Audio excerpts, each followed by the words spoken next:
Hello, everyone. Welcome to LitChats. My name is Amber Peterson, and I am the Chief Program Officer for LitWorld. LitWorld partners with amazing community-based organizations all over the world to strengthen kids and communities through the power of story. In 2010, LitWorld began World Read-Aloud Day, an opportunity to celebrate the phenomenal power of reading aloud and oral storytelling. Since then, World Read Aloud Day has become a global movement, engaging millions of readers, writers, and listeners each year from communities all over the world. World Read Aloud Day is the first Wednesday of every February, and this year, February 4th, will mark the day. We're so excited. We've got big things planned, and we're counting down. World Read Aloud Day is a celebration of literacy, and we can start building a literacy toolkit for children before they can even read or talk. Today, we're sitting down with Amber Moller, who is the manager of early literacy learning at the New York Public Library, to unpack why reading aloud with babies and toddlers matters, how families can create meaningful literacy moments at any age, and how libraries support caregivers in building joyful, lifelong reading traditions. Amber, thank you so much for joining me. Hi, thank you so much for having me. It's great to be here. Awesome. I also have to say you have an incredible name. So You as well. feels like the Spider-Man meme a little bit. But um, I know you have a decade of experience as a children's librarian and an incredible amount of experience working with young people and with their families. World Read Aloud Day celebrates the power of reading together. From your perspective as a librarian, why is it never too early to start reading aloud with babies and toddlers? And what's happening in a child's brain when they're being read to, even before they understand the words? Yeah, it really is never too early to start reading aloud. Even when little ones are in the room, they can hear your voice. And so there's so many benefits to reading out loud with your child. It helps them build a positive relationship with books. It helps them associate books with comfort and connection and fun, which is really important. It also helps, obviously, with language development. Babies learn a lot about cadence and rhythm of language, tone, pattern recognition, and also rich vocabulary that's different from the vocabulary that we encounter in everyday speech. So it's really so important for their language acquisition. And it's also just a really wonderful time to bond with your child and have that time together and know that you're helping them create a strong foundation for learning in the future. Oh, absolutely, absolutely. And I think a lot of people have very fond memories of being read aloud to. So no matter who's reading to you or how that reading was done, it's a positive association that we have as the person being read to. I think sometimes for parents and for caregivers and those people who are reading, there can be a little bit anxiety that they're doing it wrong. And it makes sense because they want to do the best for their kids as they can, which is understandable. But what does reading aloud to babies and toddlers actually look like? And what do you want adults to know about letting go of that idea of perfection? Yeah, this is something that I hear a lot in my work at the library, talking to parents and caregivers, that sometimes reading to their little ones can be intimidating. Often with infants, it can be a little bit easier. You can really read anything, anything that speaks to you as the adult. Really little babies just love to hear the sound of your voice and spending time with you. But often as babies get a little bit older and they approach toddlerhood, caregivers get a little bit more concerned that their little one isn't paying as much attention to reading time. Maybe they don't seem to love it as much as they did when they were much smaller. They maybe just want to grab the book away from the caregiver or throw it around or wander off. And that's totally, absolutely normal. It's normal for little ones to test boundaries, to want to take charge and do it themselves, right? What's important is going back to that idea of building really positive association with books. So having lots of books in the environment for them to play with, choosing ones that you don't have to feel too precious about, ones that you can let them have fun with, let them chew on the corner of a board book if that's what's speaking to them, let them build little towers with them, anything to build that positive association. And then know that there are a lot of ways to share and to read a book. You don't have to force your way or your child's way through an entire book in one sitting. We can read a little bit at a time. We can focus on the pages we know our children love and read those over and over again. You can stop halfway through. You can read all of the words or none of the words and just talk about the pictures together. You can read the same books over and over, really just following your child's interest, letting them sort of dictate how the reading time goes. And know that toddlers learn a lot through osmosis. So even when it seems like they're off, not paying any attention, this happens a lot at story time, know that their little brains are working really fast and they're taking it all in, even if it doesn't seem like they're glued, their attention's glued to the book in front of them. Oh, and it's so true. I have a 3-year-old nephew that I read aloud to sometimes, and I've had that exact experience of him feeling like he's not super engaged in the story.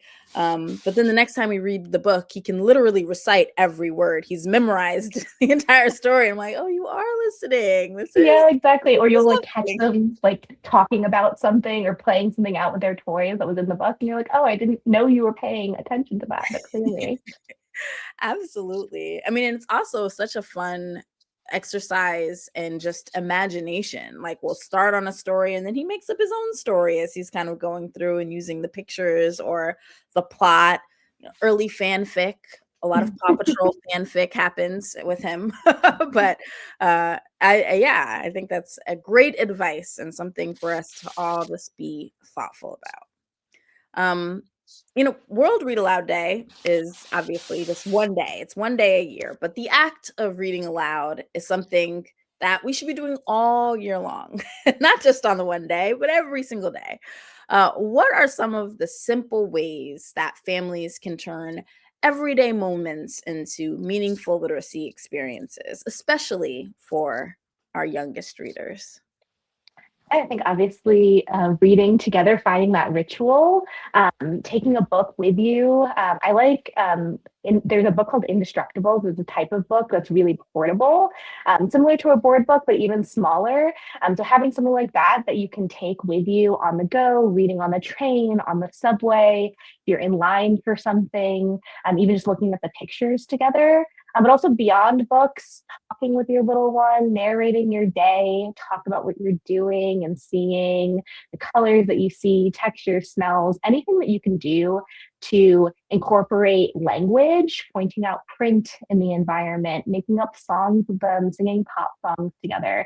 Anything to expose them to more language is awesome. And it's also going to make the experience of reading books more meaningful because they're getting all of the sensory input from the world that they're then able to help them decode what they're seeing in stories as well. Absolutely. I love that. I love that kind of call to just the exposure to language.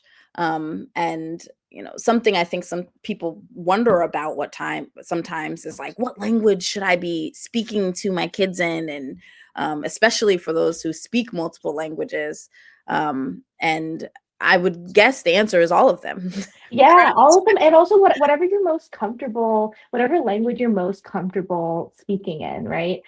Yeah, so as many languages as you can expose them to, whatever you're comfortable speaking. Yeah, it all is great input for them.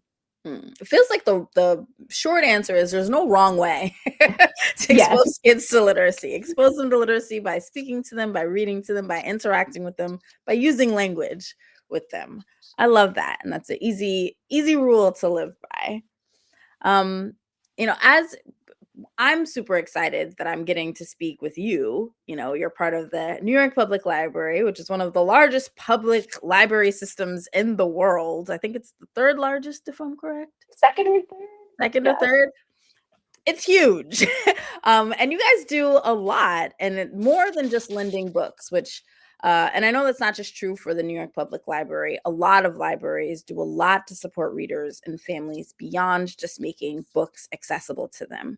So, how does the New York Public Library support early literacy for babies, for toddlers, for families, and what might surprise families about the resources that are available to them? Yeah, I'll start with the obvious. Obviously, we have a ton of books for little ones. We have board books and picture books.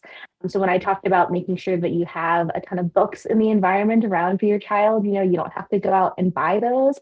You can get them from the library, you can check them out, you can enjoy them in the library. All of our locations and most libraries have a dedicated space for children under the age of 5. So this includes those books that are especially for them, but also play materials in all of our spaces, comfortable furniture where caregivers and children can sit and read together. And those locations often are open in the morning, or open in the afternoon, or open all day with toys available. And every branch has special programs for children 0 to 5. So we have story time, which is a really big one that all of our locations have, but also play programs, art programs, a lot of messy art programs, which is really nice because if you're a little bit stressed about having a mess at home, you can have it at the library and then you don't have to be the one cleaning it all up. Let us take care of that. And Nice. music and movement programs too. Yeah. And it's all 100% free. This is something that a lot of people know, but not everyone. It's 100% free to use the library. You don't have to have a library card to come to programs or to come read in the library, but it is free to get a library card. And even your baby can get a library card. You can get a library card for any child, even if they aren't yet able to read. So that's a really special thing, to take your little one to the library and get them their very own library card. And I also like to say that our staff are also a wonderful resource. All of our children's librarians are so knowledgeable about early literacy and early childhood. They can recommend the right books and programs that your child will enjoy and give a lot of advice about literacy in the early years. Awesome. I mean, I lifelong lover of the library, and I asked about the New York Public Library because you guys are amazing, but I know that so many other libraries have similar services. So even if you're not in New York City, thinking about how your library can support you in creating these early literacy spaces and moments for your children is so important.